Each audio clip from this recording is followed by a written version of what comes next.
Okay, good evening and thank you for joining us. Welcome to our Matchday -1 press conference ahead of tomorrow's Champions League group stage opener against Bayern Munich. Who would like to get us underway? Anybody? In the front, please. Enzo, good evening. In terms of your actual squad with the Champions League, you're relatively inexperienced with the Champions League. However, obviously with your European success last year and the Club World Cup as well, how do you marry up your expectations for this Champions League season? But first of all, we are very happy to be in this competition.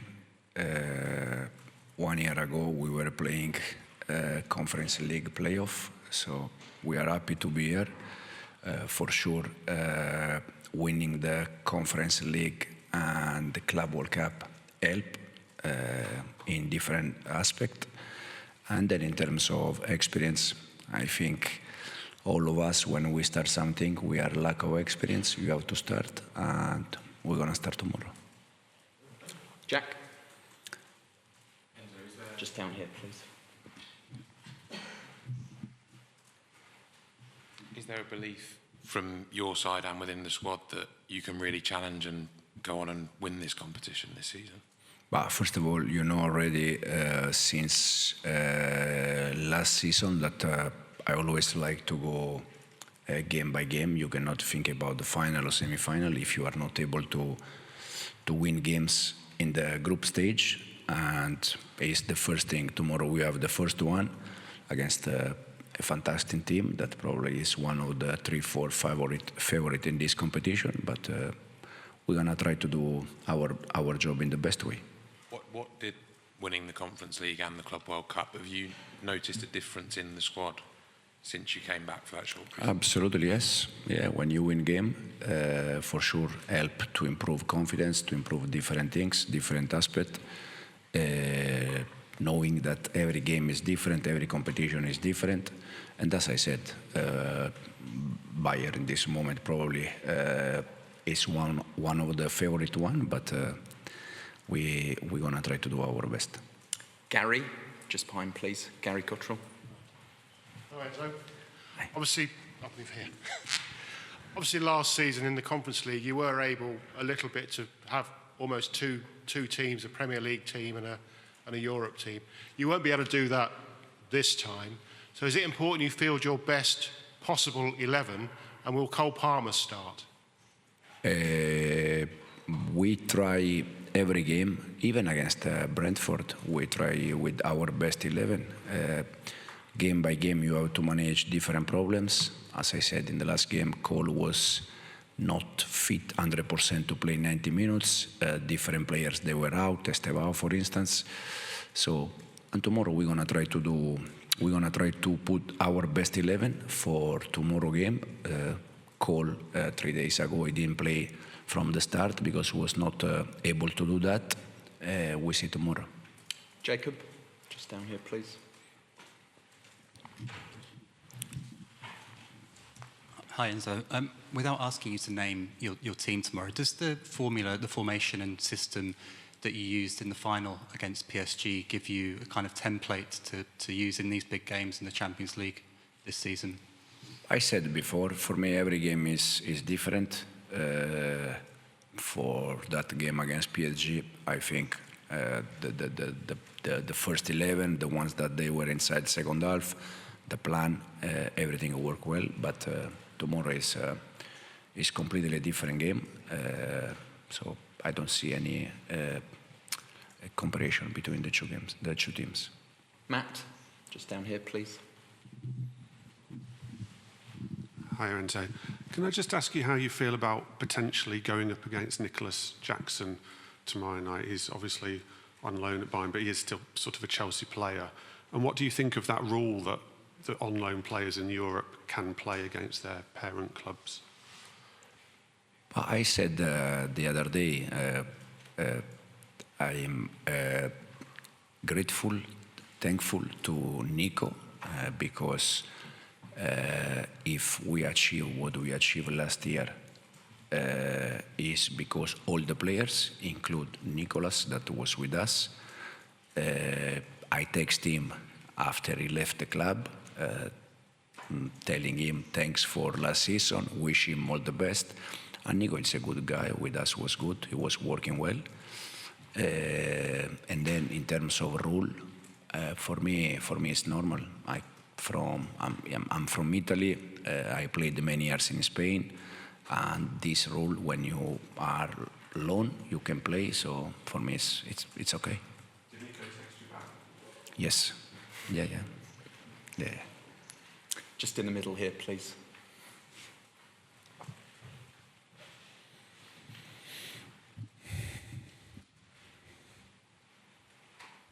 Hi, Mr. Maresca. Another question regarding Nico Jackson. You said that you are thankful.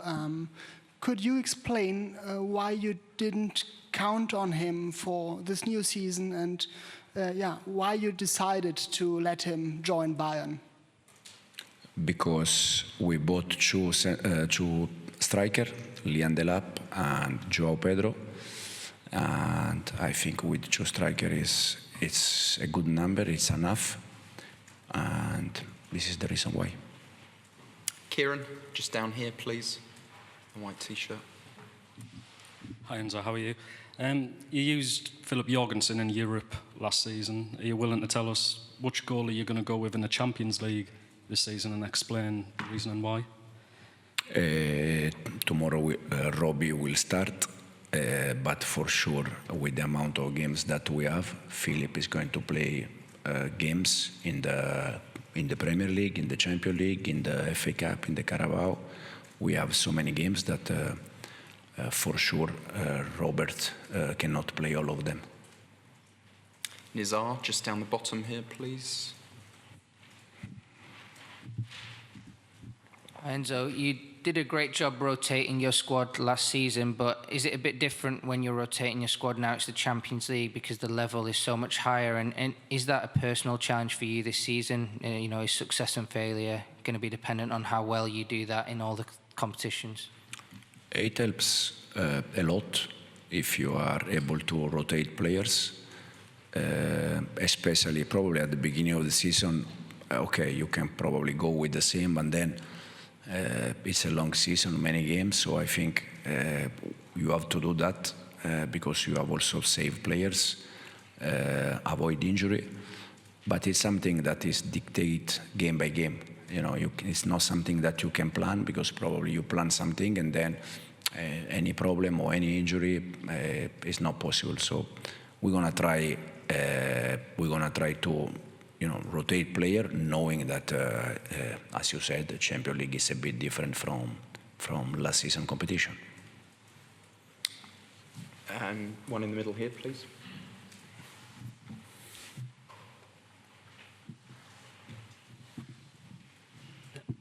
Hello, Mr. Maresca. Uli Hoeneß, ex-boss of Bayern Munich, said Bayern Munich is an underdog in this season in the Champions League. Would you agree, or what is your opinion about Bayern Munich this year? I think Bayern Munich is a team that already showed last year that they are very close, and they can compete in this competition, try to win this competition. This is my personal view. I see them together with 3-4 more clubs, like the favorite one for this competition, but it's my personal view. Simon, just in the front here, please.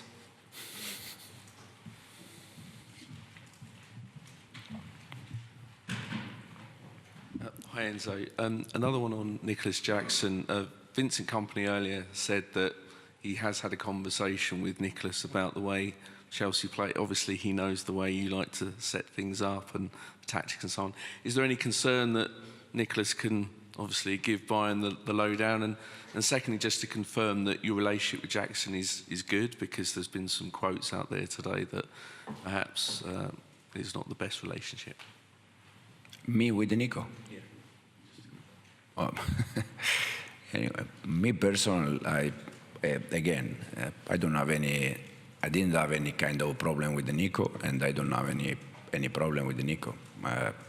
Again, he's a good guy, good professional, work well with us, and that's it.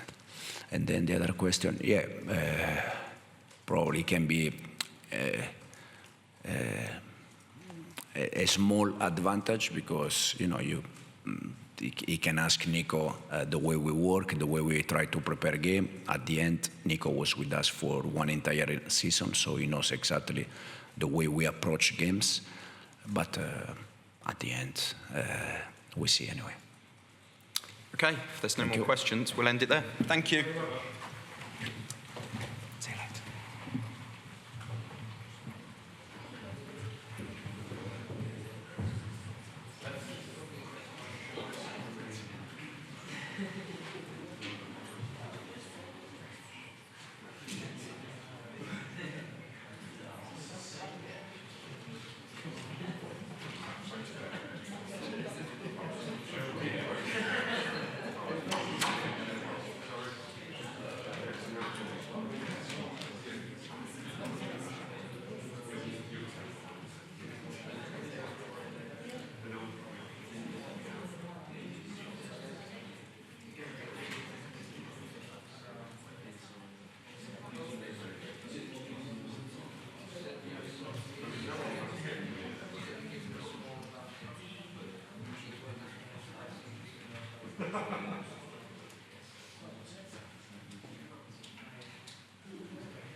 Yeah. Headphones are there just in case anyone speaks German to you, but they should all be in English, okay? Okay.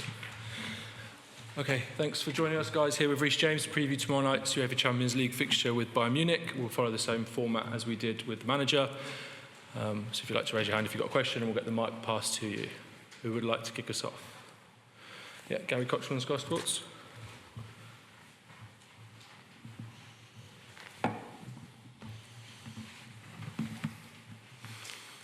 Reece, hello, thanks for your time.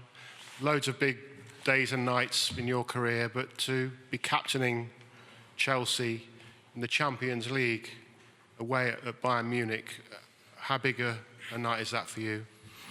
No, it's a great night for me, something I've dreamt of, since a little boy playing in this competition.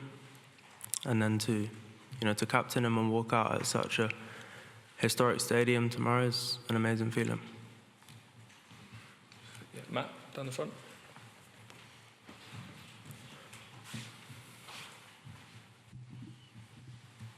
Hello, Reece. I think Ben Chilwell moving to Strasbourg a couple of weeks ago meant that you're the last remaining player from the Champions League winning team. I think they've all gone now. Were you aware of that? And how does that feel? It shows the amount of change at the club, but you've remained a constant. Yeah, I was aware. Over the years, they've, slowly started to go and to leave the club. And it's obviously difficult, the club's had lots of change, but I wouldn't necessarily say it's a bad thing. If you look at last season, we qualified for this competition and we, went on to achieve 2 trophies. So I'll definitely say, with all the change, we started probably slow, but last season, I think we come on leaps and bounds. Do you have like a WhatsApp group of the Champions League winning team? Do you all have something special that ties you together to keep in touch or anything? No, there's no WhatsApp group, but it's always special when we cross paths and see each other. Simon? Back down the front, sorry.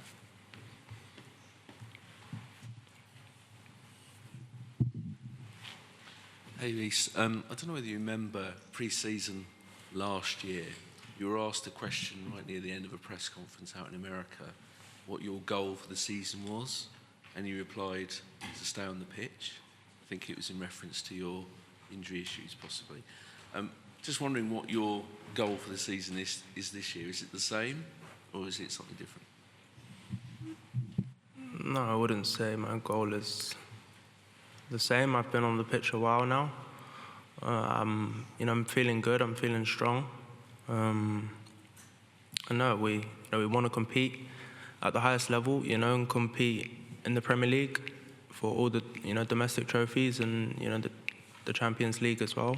And no, I believe we have a super strong team, and that will be our targets this season. Nizar? Back down the front. Hi, Reece. I wanted to ask you how strange or interesting is it going to be facing Nicholas Jackson again? He might be kind of directly up against you at times as well. So how will that feel? And what kind of player was he for Chelsea, and what kind of player will he be for Bayern? I know Nicholas, really well. He's an amazing player. Playing against him will be tough, but on the other hand, it will also help me out. I kind of know how he plays. Jacob.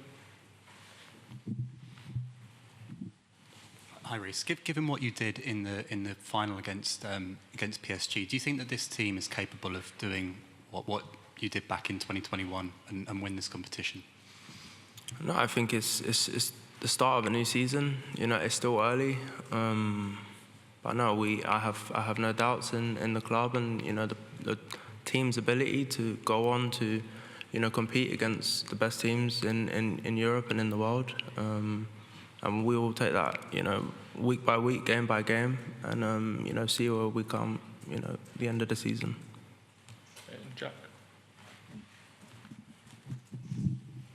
Just going back to Matt's point about 2021 and you being the last remaining player from that squad, what can you pass on to this group, and what experiences or moments from that campaign can you take to help in this one? No, I think there was probably more to take in the campaigns which we got knocked out in last 16, last 8. I find you learn more when you don't come out on top. I played against these in 2019, I think, or 2020, and they destroyed us, in other words. And days like that, we learn a lot, and nights like that will help me, going into tomorrow's game. Final one with Tom at the front. Just following up on Nicholas, were you surprised to see him leave this summer, and do you think he's been missed or will be missed? Yeah, I was surprised. I didn't expect it to go, but I think the player wanted a solution. The club maybe wanted a solution as well. I'm not really sure how the whole situation came about, but no, he's an amazing player. Bayern have got a super good number 9 in him, and no, I wish him the best. Just not tomorrow night. Perfect. Thanks all. Thank you. Thank you.